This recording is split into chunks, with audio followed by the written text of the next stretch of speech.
So we are live again here in Emancipated Human. I had a guest, a pretty cool guest, a friend of mine. A lot of you know him, Tom Jefferson, or at least that's what he goes by. Little Brandon. Um, he had some difficulties with his computer and he was unable to make it, but we actually were going to talk about Bundy Ranch. I don't really like rules, obviously, but one of the things that I do like to focus on the show is more practical examples of anarchy, what anarchy looks like in the daily world, instead of just doing a lot of theory, because anybody can just shoot the shit and talk theory all day long, but if we're not bringing this to practice, then it's really not very useful. It's just speaking from the bench, or like being far away and even complaining sometimes about the things that some people do, but in reality the other guys are not doing anything. So my thing is bringing valuable examples of anarchy and voluntarism, agorism, shamanism into the daily lives of people. Because see, here's the thing. Stories tend to click better and easier and faster in people's brains because they're able to relate to them. A lot of times theory seems really nice, sounds awesome, but what about it? It doesn't affect me, it doesn't relate to me, so what do I do with it? Now, that's not everyone, of course, but if we want to be able to reach a larger audience, we need to be able to connect with them in this way. So that's why I like to focus on practical examples and day-to-day examples, of course. So what Tom and I were going to talk about was not just the Bundy Ranch, but his experience there, because he was there. He was able to raise like $1,400 and ship his ass to Nevada. And he talked to the man, and he spent some time there, but he left. And there's a reason why he left. And he told me that. He said, I'm a little bit weird about speaking about this, but shit, I'll go ahead and do it. So we were going to talk about the reason why he left, and didn't quite work out. So in lieu of that, I'm just going to kind of freestyle it a little bit and talk about whatever comes out of my ass for a minute, and hopefully it will be entertaining. I do have a lot of experience in very diverse grounds. So there are two things that came to mind. One of them, I'm going to talk about commerce. There are two main things about being an anarchist. Number one is to kind of hate the market. To hate the government. Yeah, that's the theory part. But the second one is to love the market, to love commerce. So how could we talk about that and inspire people and tell them stories that will make them want to get out of their couch, out of their Facebook, out of their computers, and actually do some shit about it? So, but then something told me to talk about something differently. So what I thought about was my friend Derek Rose. He runs the Conscious Resistance, and so here's the thing: life is not linear. It does not go from A to B. It's like a complex. What would be the word? Connection of many points. So, you can measure distance from point A to point B, but life is complex. It's systems thinking.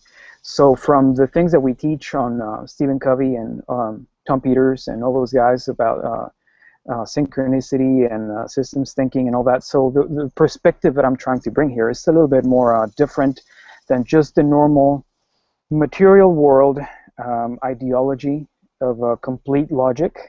So although I'm not, even in the ethers, one has to continue to use logic and reason, otherwise they kind of fuck with your brain. There is a part that is not either or, but is part of the liberty movement, and I think that it's related to Terence McKenna. It has to do with a lot of the things that he used to do as well. So shamanism, what's that about, and how does that affect me? And the only reason why I am even daring to speak about this is because I know that there is people that want to learn a little bit more about that. So I've actually talked to several, maybe even several of the guys are going to be watching this video later, and ladies, because yeah, um, we call ourselves the shamans with guns because we're just libertarians that are trying to keep things peaceful and free. So here's the thing. My personal journey started through ayahuasca, as we've talked about that before, and then other things. But it started with the idea, the experiences, the stories of Carlos Castaneda. So whether they were real or not, they were stories, they were inspirational, and they made me take action. Action is the secret sauce of anarchy. So there are 3 A's to agorism. One is agora, the market. The second one is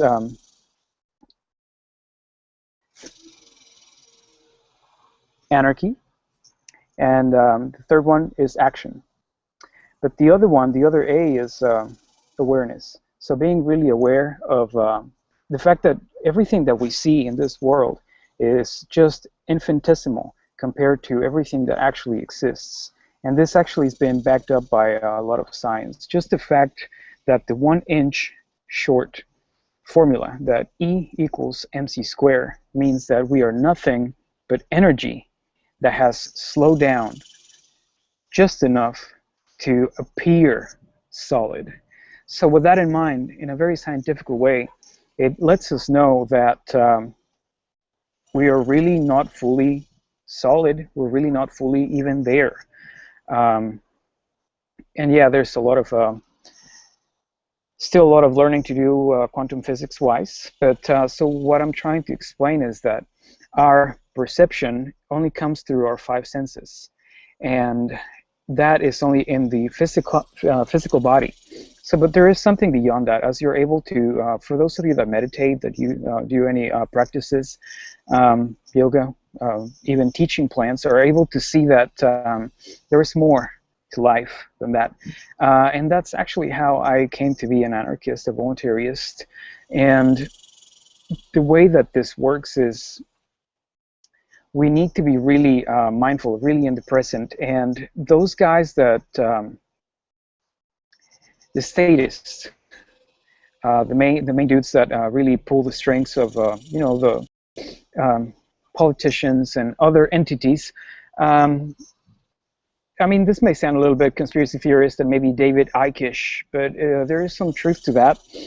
They have some sort of connection with their totality of their selves. Now, some of you watching this are going to start shutting it down and saying this guy is fucking nuts. But I would ask you to give it a try. Just continue the logic of it. I totally doubt that anarcho-capitalism is the end of evolution of mankind. There's stuff beyond that. And sure, there is nihilism, you know. I'm more a nihilist here, in part thanks to Pika-chan, that he stretches my mind sometimes. So, but the point of the matter is that we, the infighting with the, you know, whole anarchist libertarian movement is really not allowing us to focus on what really matters. And what really matters is developing ourselves, growing ourselves, and seeing that we need to experience with our consciousness, and whatever that means. And to be able to do that, we need to have freedom. And freedom is only freedom from government. And it boils down to that.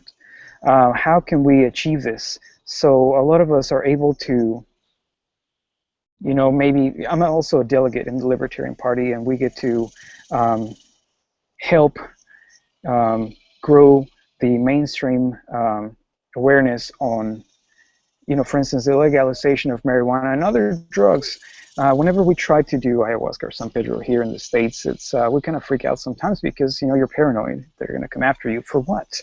For experiencing with your consciousness when you're not hurting anyone? Seems kind of stupid to me. So here's the thing. I would love to tell you about Airwood, which is the website that has a bunch of information about this. If you go to it, just click on anything. There's ways for everybody to be able to learn more about it. And disclaimer, don't do this at home. but you will. Anyways, uh, try to get help from a professional, somebody that has already done it. And this is an extremely eye-opening experience. It has to do. I'm also a certified yoga instructor.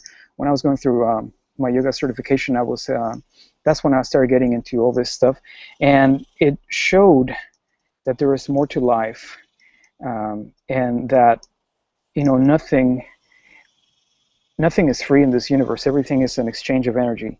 So for all of those that and something that's occurring to me is that this could be even something that could be attractive to those on the left, because they tend to be a little bit more, if you will, airy-fairy, and more willing to probably have read about this.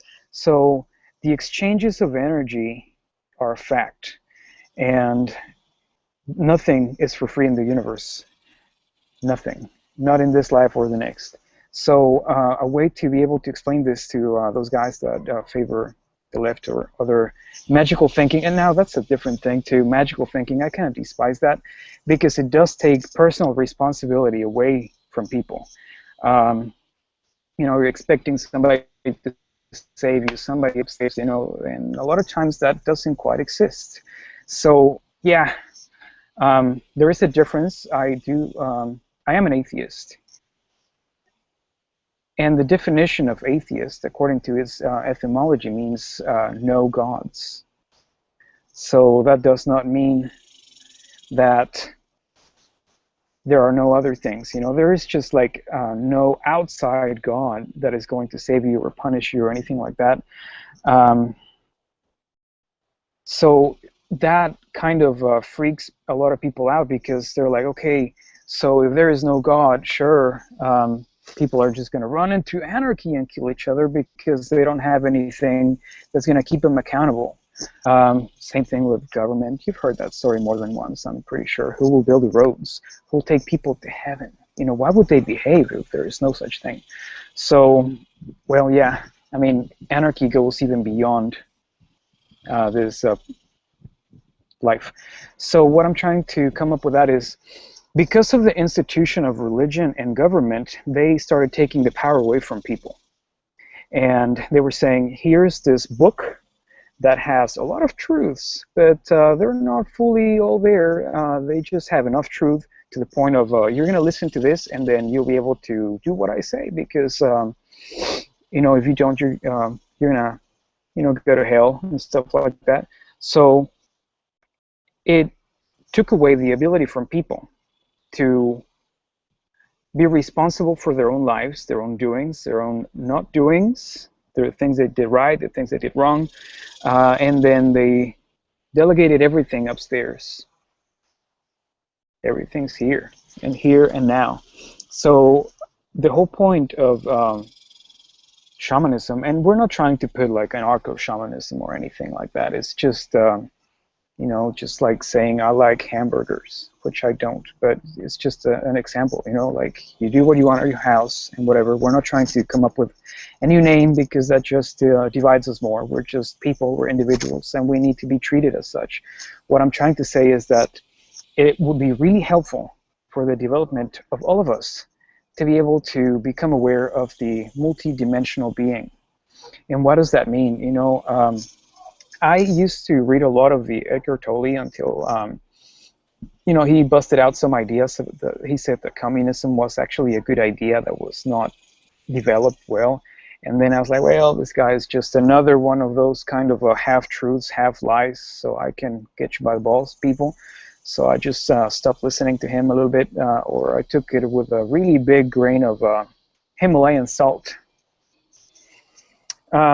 So the whole point of it is, once you're not afraid of death, because there's no such thing, what can they do to you? Think about that for a second. The powers that be threaten you with death, but there is no such thing. So what's next? They have nothing on you. Yeah, they can take your house, they can take your car, You can riot back, you can defend yourself, you can do anything, but so being that there is no death, there is no beginning, there is no end, there is only now. Have you ever noticed that? Every time that you become aware of it, there is only now. Yesterday was now, but yesterday doesn't exist anymore. So everything is here, and that awareness kind of expands your ability to manipulate your reality as it comes, and it gives you a lot of freedom, a lot of responsibility, and it tends to be a little scary sometimes. It tends to be a little scary because what we mentioned, the fact that a lot of people don't want that. I don't want the responsibility. Like, my life is shit. Why would I want to be responsible for that? Well, it's your life, you know? Yeah, we cannot blame the devil made me, or, you know, it's a punishment from the gods, or my dad was this and that. My mom was such a meanie-head. No, that's not the way it works. And no, they're not going to be punished in hell. They're not going to be judged by anyone but themselves. So you might as well take responsibility for your own life, for your own act, for your own shit, everything that's going on in life. So speaking about Erwin, that one of my friends, Eric, was telling me, well, dude, yeah, I mean, you came to the knowledge of money and the need of it through San Pedro cactus, but Mises had already written about it 60 years ago. That is a really good point. But I guess the way I understand it is, a lot of people, it takes them a long time to be able to do this, and this is like a big master's degree course in 7 hours. And it's not just theory, it's practice. You get to see everything and how it happened and when it happened and how it happens. It continues to happen. So it's kind of like standing on the shoulder of giants. You're able to see a lot of that and beyond. So I would highly encourage people to be able to experiment with their consciousness, to see where it takes you. Now, the different teaching plans, I do think that DMT is a little overrated. Why is DMT overrated? I think that, I mean, what the hell can you learn in a 15-minute trip? Unless you have an extreme burning question and you just want to get high for a little second, then you do that. But for the most part, it's kind of hard to even remember because it's such a jolt. So there are other things that you can utilize, and I will post the link below once we're done with this, and things that will really help you. I don't smoke marijuana, and I haven't for over a decade. I think that teaching plant is helpful at some point, but it ends up taking more than what it gives. So it doesn't seem very profitable, or at least not for me. It's not my experience. I think that there's a time and a place for it, ceremonies, and even on your daily meditation, there's people that use it for that, and if it works for them, it's fine. I don't prefer it. The actual experience of San Pedro, for anybody that wants to do it, and you know, I live in Arlington, Texas. You guys can just shoot me an email and we can set something up. The way it works is, you know, I like to start early in the day, about 8 or 9 a.m. and you drink it. It's actually really nasty. It tastes like nothing you've ever tasted before. It's really horrible, and you have to drink a whole quart of it. So once you drink it, it takes about 35 minutes, 45 minutes for it to kick in. Once it does, it opens up your pineal gland. And that's something else that I would advise you to look up. What's a pineal gland? Look it up on Wikipedia. I mean, if you don't want to look it up from some of the airy-fairy places, Wikipedia has a good explanation on that. And then you can take a little more. I would also suggest, it's a site in Spanish and English called Biblioteca Pleiades, and I'll post it below later on too. They have a bunch of articles on that, English and Spanish. So the whole ceremony lasts 8 hours, maybe even 9, hopefully, and you're able to learn a whole lot of stuff, anything. Now, the beginning of it, you start seeing more colors, things look more vibrant. So what happens scientifically is that you're able to see more of the electromagnetic field. In other words, you're seeing more. You're seeing stuff that your eyes can't see. Um, After what I like about San Pedro the most is that it allows you to have breaks every hour and a half or so. So you have like a really big learning experience, then take a 15-10 minute break, maybe eat a couple of sesame seed sticks, gulp of water, go back at it, another question, another couple of lifetimes of learning, and then go back to your tent or to the couch, wherever we're at. And so that happens for 8 or 9 hours. And then when you come back, you're still kind of like if you had jumped in the trampoline for about 4 hours. You feel like the ground, like gravity pulls you a little harder. So ayahuasca, how's that different? It's shorter. It's a shorter trip. And something funny that I did on my last ayahuasca session with a shaman, he said, for the newbies, the ceremony lasts anywhere between 5 and 6 hours, maybe the rest of your life. And everybody laughed, but even me. But he was not kidding. This stuff stays with you, and it allows you to have a broader perspective, a higher perspective on life, and not just life, but your very daily interactions, how you see your daily work. Even paper shuffling is different, and it's not like it turns you into a happy camper, because a lot of times, like one time, it threw me into a whole year of depression. The dark night of the soul, for those of you that are kind of aware of it. But that was pretty profitable after coming out of it. It's very helpful. I really don't wish that on anybody, because it's the worst thing I've ever done in my life, a whole year of depression. I came out of it really easy, after a year, of course. And that was pretty interesting. Like, if you have ever suffered with depression, it's not that you're sad, it's just that you don't want to live, like even your pupils are dilated, your body posture goes in, everything's closed, your heart closes. The way you inhale and exhale, it's way, way smaller. You don't need a lot, so like life literally is not passing through you. So after you come out of that, it's like the phoenix, coming out of your ashes, and you're kicking ass and doing a lot of things that you even thought were impossible to do. Life has a little different flavor because of this actual experiences when I became a nihilist, or more rather a moral nihilist.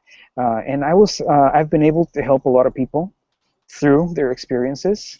I have a lot of people that are really happy with their results. And I'm not suggesting that everybody should do it all the time. Once, it's all it takes sometimes to be able to get you on the other side, sometimes 2, 3 times. I say that the only reason why people actually go into this path is because of 2 things. 1 is because they don't know what they're getting into, and 2, because they're completely stupid. And I think that after the first time, I really didn't know what I was getting into. But after continuing, I think I'm probably kind of stupid because I keep going at it. But see, it seems pretty profitable. You get to learn a lot. You get to see a lot.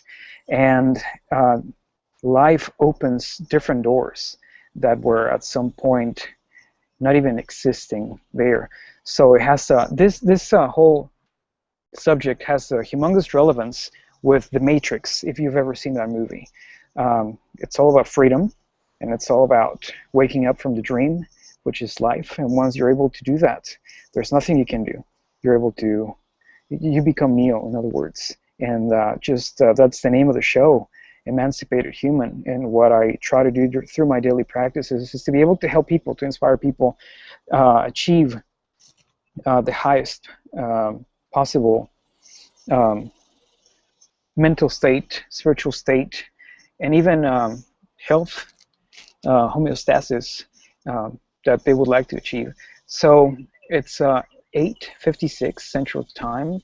My time is up, and I really appreciate the 5 of you that have been watching through the whole show.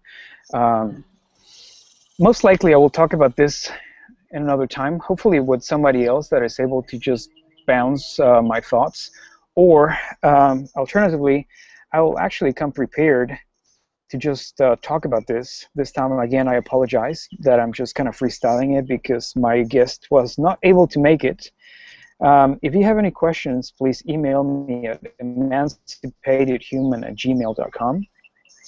And, you know, I'm on Facebook, so request my friendship. I don't like to ask for friendships, and it's not because I'm an asshole. It's because I post a lot of crap, you know, a lot of political stuff and anarchy, and you know, I feel a little bit like I'm imposing on people when I ask for their friendships. Say, see what I'm posting, all this bullshit. So I feel a little bit shy. I should actually not use toxic language. It's not bullshit. It's actually pretty kick-ass stuff. But I feel shy a little bit that, you know, you understand what I'm talking about.